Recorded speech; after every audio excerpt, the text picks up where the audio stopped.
Okay, so this is the Bible study for James chapter 1, verses 9 through 18. And so another shorter section maybe than we're used to taking, which will be pretty consistent through the epistle of James. So the text says, believers in humble circumstances ought to take pride in their high position, but the rich should take pride in their humiliation, since they will pass away like a wildflower.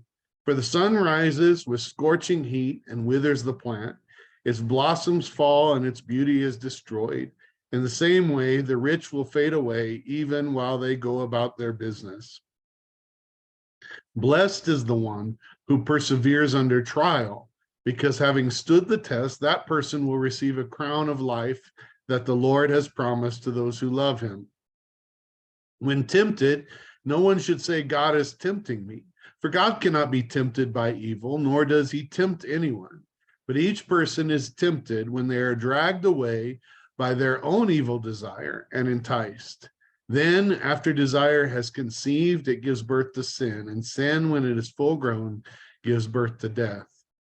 Don't be deceived, my dear brothers and sisters. Every good and perfect gift is from above, coming down from the Father of the heavenly lights, who does not change like the shifting shadows.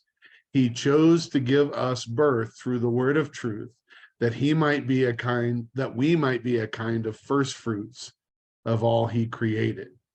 So there's a lot. I think you can tell there's a lot in that text. So we're going to try to break it down. I can see that maybe even I've used a little bit smaller print in this Bible study to fit everything in, because there's just so much even in this short text. Remember that you can download PDF copies of this Bible study at www.abqnaz.org/alive, so that you can follow along with us as we study this text. So number one on our Bible study says, what does James mean by believers in humble circumstances? I don't know. That's always a good answer. It is always a true answer for somebody. And one of the reasons I give some pretty detailed, sometimes possible answers, is because it's easier to think through what might be the answer when we have a pretty detailed answer. When if we were asked sort of without any prompting or any help, maybe a lot of us would say, I don't know. But hopefully by the end of this question, that is not our correct answer, because we have learned something from the question. And so maybe if we answered this iteratively, the first time we read, I don't know would be right. But then after we talked about the other options, we'd say, okay, now I think I might know. And then as the teacher teaches, then we think, now I do know. And then you may still have questions, but that's why we have a wrap-up session. So B says, well, verse 10 would suggest that it is the opposite of rich, at least in the world's eyes. So the fact that he says after this, believers in humble circumstances ought, then he says, but the rich. So he seems to be contrasting believers in humble circumstances with the rich. So the suggestion there is that that maybe people in humble circumstances are not rich. And I would say that maybe that's not the best, sort of most thorough answer. It's a good place to start anyway. That is one way that a person might be in humble circumstances. Now, it's certainly true that somebody could have a lot of money but be humbled by other circumstances in their lives, by illness, for instance, or some kind of a physical ailment or limitation. C says it is more than just whether you have money or not, but has to do with the social position that may be associated with riches. And that is often true as well. So we know this, I think, in our culture, but I think probably in other cultures across the world and in cultures in history particularly, where there was a much larger divide between the rich and the poor. Now, I'm not trying to get political, but I know you could argue that the divide in our country and in our culture is expanding, which is not good and detrimental, because we have always had a much larger middle class and much smaller groups of people on the two ends, in poverty and in riches. But particularly when there's a large divide between with a small middle class and large people on not large people, large groups of people on either end, um, then there's also a significant social divide. And I would argue that that's definitely true in our country. We see it in our church. I think in particular the level of the divide that people feel who are in poverty versus people that maybe live on the other side of town. Um, and anyway, so I think it's important to note that our humble circumstances are not primarily, I was just talking to my son today about the fact that we are not rich. Perhaps by some people's standards, we're considered rich. Perhaps in third world countries, we would be considered rich. But I think when compared with the federal poverty level, we may be above it, but if we are, it's not by much. And so, you know, we are very not too distant in terms of economics from the folks we serve who are in poverty, but sometimes our way of thinking or our way of acting is different. I guess the best I could explain it is because in ministry we're in voluntary poverty. We're not in poverty because we're stuck in poverty. We're in poverty because we've chosen to serve others in a way that is not very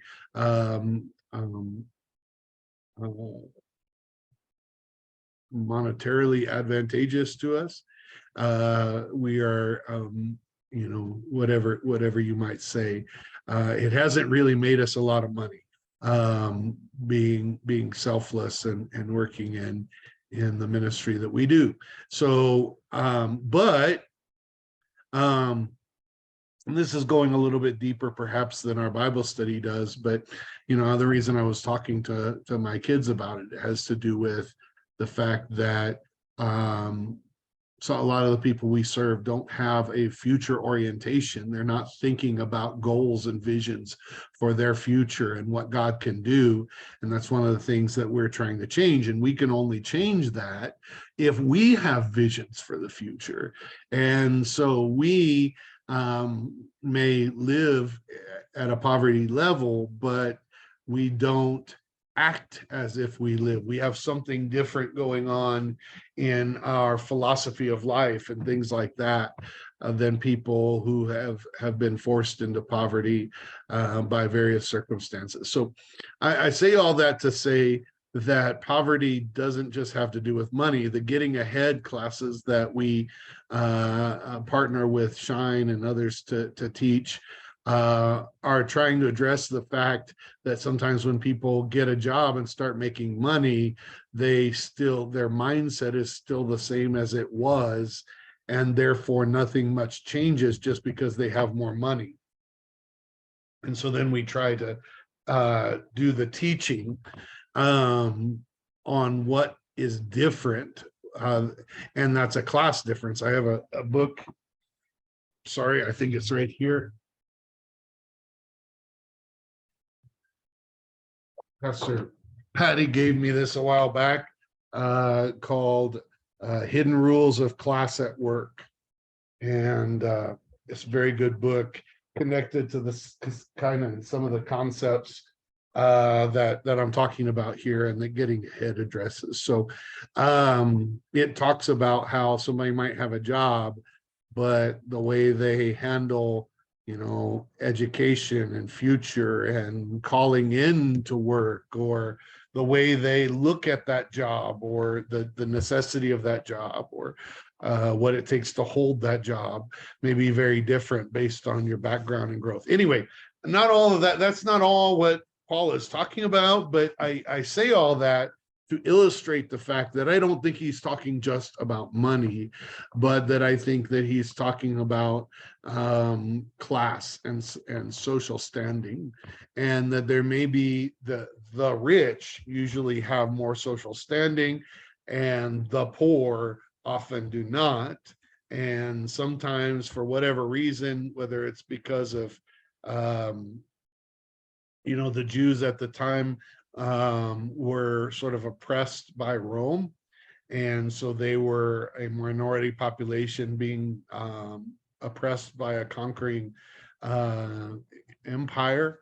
So whether it's for that reason or whatever else, and then Paul obviously was the apostle to the Gentiles, so he was not primarily talking to Jews. But James here was talking largely to Jews. And so these were, I think maybe I've been saying Paul during this whole Bible study, but anyway, and that happens sometimes. James is talking to specifically about not specifically about money, but humble circumstances has to do with social standing, I think, quite a bit. I'll be interested to watch back and see how many times I might have said Paul instead of James.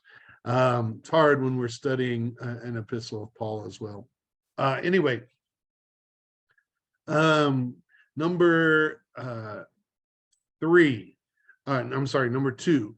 What does he tell believers in humble circumstances to do? A, we should mope around like we don't have enough. No, nobody has to tell you to do that. We do that naturally.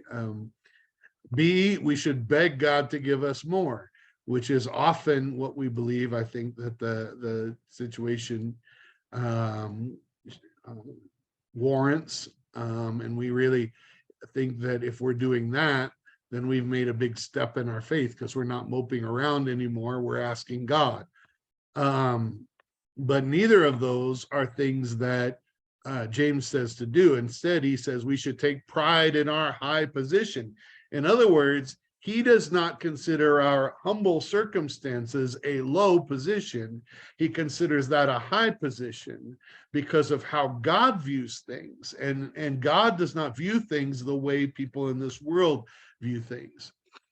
D, it seems like God and his people do not, or at least should not, look at wealth and position the same way the world does.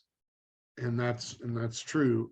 And so James, not Paul, I almost said it again, James is addressing our tendency and trying to break that, trying to point out the discrepancy between the way that we look at things and the way God does, and point out perhaps how we've been looking at things too similarly to the world, and we need to see things from God's perspective.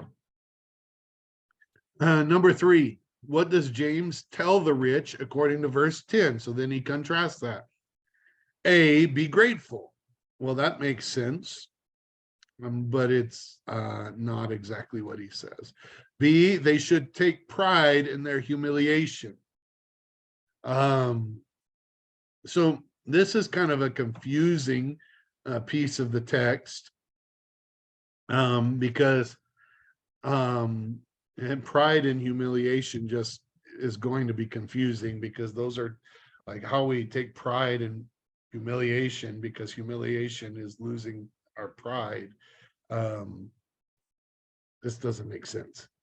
But he's trying to use this sort of irony on purpose, I think, to point out the trouble. He says, what they have, specifically their riches, will ultimately be destroyed or pass away. And he definitely says that. So he's saying those who are in humble circumstances from the world's perspective, who are sort of humbled by their position, should take pride in that because they know that God is working in that. But those who have all sorts of things to take pride in need to pay attention. One, because they may be brought down from their high horse, but also they need to look at it as even if they're not brought down, and even if they are humble in this situation, which is possible to have wealth and yet be humble. I've known people like that. But he says, if you are humbled by some spiritual thought, by this text even, then that should bring you, so you should be happy about that in your being humbled by changing the way we think about this. And I think that's maybe not everybody interprets this text that way, but I think that's part of it, is if you are humbled by changing the way you think about position in this world and what is important, then you should take pride in that. That should make you happy that you have changed your thinking. Because if you're rich and you're still valuing that wealth or that position, social standing, you're valuing something that will pass away. I think it's easy to see how wealth comes and goes. Although I think people that have never had it maybe don't always see that, but it doesn't take much for somebody in poverty to receive a settlement and then buy all kinds of things, and then it's completely gone and they're back where they started, which happens quite often. Whether it's an SSI settlement or whether it's a lawsuit settlement from some injury or car accident, it is not uncommon for that to go away very fast and us end up right back where we were. But even if that's not the case, we can see that the things that we take pride in our life disappear, they pass away.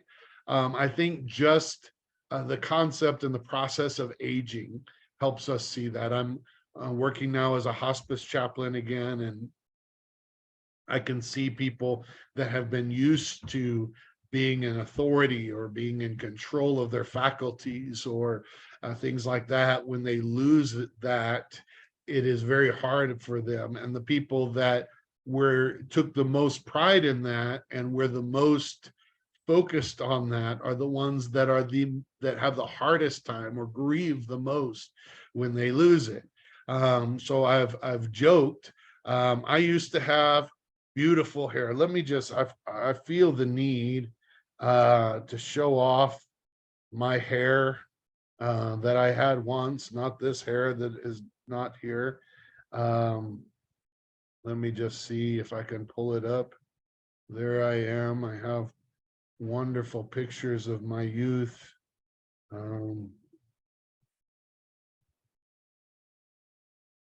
Yeah, I had already started losing it pretty young.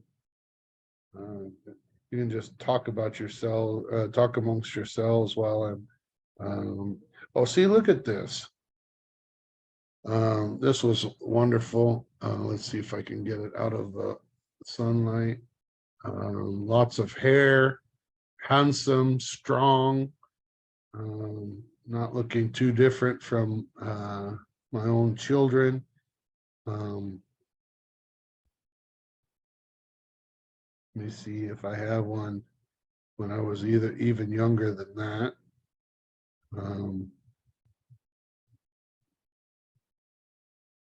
Well, anyway, maybe you don't care about my wonderful hair, but I use it sometimes as a illustration because a lot of people are very proud of their hair, and a lot of people have some wonderful hair. And I know people that have to wear toupees and get hair plugs and do all that stuff because their hair is so important to them, and it's been sort of a source of their identity for so long. Um, and I certainly look different since I've lost my hair than I used to. For those of you that know my son Ethan, I had beautiful blonde hair like his at one time, and it's gone. And that's just part of what aging does to us. I wish that was the only thing that was gone that I used to have, the six-pack abs and the strength and the lack of body pain and all the things that I had, and yet it's gone. And I've sort of joked that maybe I didn't have very much to begin with, so it was easier for me when I lost it, and I didn't take so much pride in it back then. But the truth is, it was pretty difficult with each thing that I have lost, um, because I probably did take too much pride in each of those things. But one of the things about stuff like that is we know we're going to lose them if we're realistic with ourselves. We know that those things that we take pride in are eventually going to be gone. Um, Sometimes there are other things that we think we have more control over, like some job or position. And then the company goes bankrupt or closes or lays off, or we lose our job for some other reason, and then we don't have what we had. So what James is trying to say is that we need to be careful what we take pride in and what we put our hopes in, because many of those things fade and riches fade. And whether you think that's more obvious or easier to anticipate because we've seen it happen, or not, it does happen. And then D says those who have put their hope in riches will fade. I really do think, and I know a lot of churches with a lot of rich folks probably say this just to appease people, make sure that nobody feels too bad. But I really do think that James here is not speaking specifically against the rich, but against those who take pride in their riches, and that's the source of their value, where they place their importance. And he's trying, and I also think he's speaking not to the rich, but primarily to the poor, that we in humble circumstances might not look down on ourselves so much, but see that God still has a plan for us. Um, and that there's and that God can accomplish great things through us, and that he doesn't look at things through the same lens that we do here in the world for the most part. Number 4 says, is this for condemnation for those who have worked hard and experienced financial prosperity? I don't think so. In fact, I do believe that sometimes God brings wealth to those who are faithful with what they have, to those who are, I can't say that he always does, and I know some people have said that. I feel like I've been very faithful with what I have, and God has always taken care of me, but he's not always made me wealthy. In fact, I don't think he's ever made me wealthy.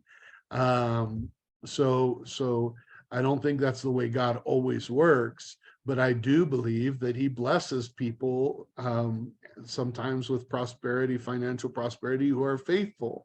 And so he's not condemning those people, because honestly, I don't believe God generally blesses people that way, who he knows will take pride only in that and take their eyes off him. In fact, I sometimes think that God knows if this is going to be a source of great temptation for us and we're going to take our eyes off him, bless us with financial prosperity. Maybe he has protected me from turning my eyes away from him by keeping me somewhat in poverty. It's something I always think about. I think about that pretty regularly and wonder, maybe if I was better at keeping my eyes on him and keeping my priorities right, I'd be able to have a little more money. But maybe it's because of me that I don't. And I don't beat myself up about that too much, but I just consider how God may not be punishing me or keeping me from blessing, but he may actually be protecting me sometimes. Number 5, how do you respond to financial and social losses? I know a lot of people that when they lose something that they value so great, well, everybody who loses something they value greatly doesn't handle it very well. The challenge is a lot of us value greatly things that we probably shouldn't. And so some of us value greatly our finances. I've said in the church, because we've had business people in the church and things like that, that I won't do business with somebody who would trade a friendship or a relationship for if they felt like they were done wrong financially, that they would throw away relationships. I won't do business with somebody like that because I don't want to lose their relationship. Ironically, sometimes I've lost their relationship at some level by not doing business with them. But at least I've told them why it was, because I believe that they valued finances above relationship, and I didn't want to put anything in the way. I've heard people that won't loan money within a family or things like that because it ruins relationships so often. And I've considered that thought because some people, that's their number one value. And I think that's what he's addressing at some level. But I also think he's talking to us to make sure that if our priorities are right, then when we don't have money or social standing, we will not be depressed about it. We will not be discouraged because that's not where we find our worth. Number 6, what does verse 12 tell us about the Christian life? It says, blessed is the one who perseveres under trial, having stood the test. That person will receive the crown of life that the Lord has promised those who love him. We are blessed when we undergo trials, and you're going to be tempted to answer that is the right answer, but it's not the right answer, because B is right, and it says we are blessed when we persevere under trial, not when we undergo them. If we are under trial and we fall into temptation and we turn away from the Lord and we don't trust and we don't believe that he's still there with us, then we're not blessed. We're blessed when we persevere, when we stay faithful to God and trust him even though we're under trial, and do what he says even though we're under trial. Number 7 says, who, according to verse 12, will receive the crown of life? A, everybody, no. B, people who undergo trial, no. C, people who have stood the test, persevered under trial, yes. And those who love him, which he says, which he has promised, they'll receive the crown who have persevered under trial, having stood the test, that person will receive the crown of life that the Lord has promised to those who love him. So he's sort of equating those who love him. They're going to, he kept the crown for the ones that love him. Those are also the ones that persevere under trial. That's the same people. The people who love him and trust him are the people that persevere under trial. And if we don't persevere, we don't love and trust him. And that's maybe hard to hear, but it's true. Number 8, what do verses 13 and 14 tell us about temptation? A, God is tempting us or testing us. Oh, he says, when tempted, no one should say God is tempting me, because it's God is not tempted, nor does he tempt anyone. So the second option is B, the devil is the tempter. I want you to notice that nowhere in this section of text does it talk about the devil at all. It doesn't say when you're tempted, know that that's the devil. Now, maybe we can find other texts that say that. And so I'm not going to say that it's necessarily wrong that the devil is in control or the devil is working when we are tempted. But what this specifically says is it doesn't let us pawn off the responsibility on someone else, on that nasty devil. Instead, it says each person is tempted when they are dragged away by their own evil desire. So temptation comes not because of something outside of us, but because of our own desire within us, that we don't keep in check. So here's the thing: we have desires. Some of those desires are contrary to the will of God. And if a desire is contrary to the will of God, it needs to be submitted to the will of God, to be put under the will of God, where God gets his way instead of our desires. And so we have to make that conscious choice to not choose. And this we've been studying in the book of Galatians, and in Galatians chapter 5, it says, live by the desires and you will not follow the desires of the sinful nature. You won't live in those desires. So you have them, but you don't give into them when you're living according to the Spirit. Okay, but we are tempted when we are dragged away by our own evil desire, which means when we have a desire, then we allow it to sort of stay, and we don't put it in because some of us, I think, when we live by the Spirit, the sinful nature is pressed down in such a way. I really do believe this. This is maybe controversial, but it is a big part of what the Church of the Nazarene believes about entire sanctification, that the Holy Spirit, when it indwells us in the second definite work of grace, presses down the sinful nature and puts in us a new nature. And so that temptation doesn't necessarily go away, but I don't think that we are tempted in the same way that we are when we are a brand new believer, because the Holy Spirit's desire becomes the desire of our hearts and dominates our thinking. And so when we don't bring those things in submission to the Holy Spirit, then we dwell on those thoughts and those desires that we have, temptation grows. And so one of the things that I love about this particular text is that it shows sort of steps, process and steps towards sin. Now, one of the things I think it shows is that having evil desires, or having fleshly desires, desires to please the flesh, in and of itself is not sin. But it can become sin if we allow those things to grow and entice us. Now temptation happens and we're dragged away by our own evil desires, and then it grows. After desire has conceived, which means desire has been put together with action, conception. I don't want to get, this is not sex ed class, but conception happens when two things come together, and then they create something that in and of themselves was not there. So those two things come together and they conceive of something new.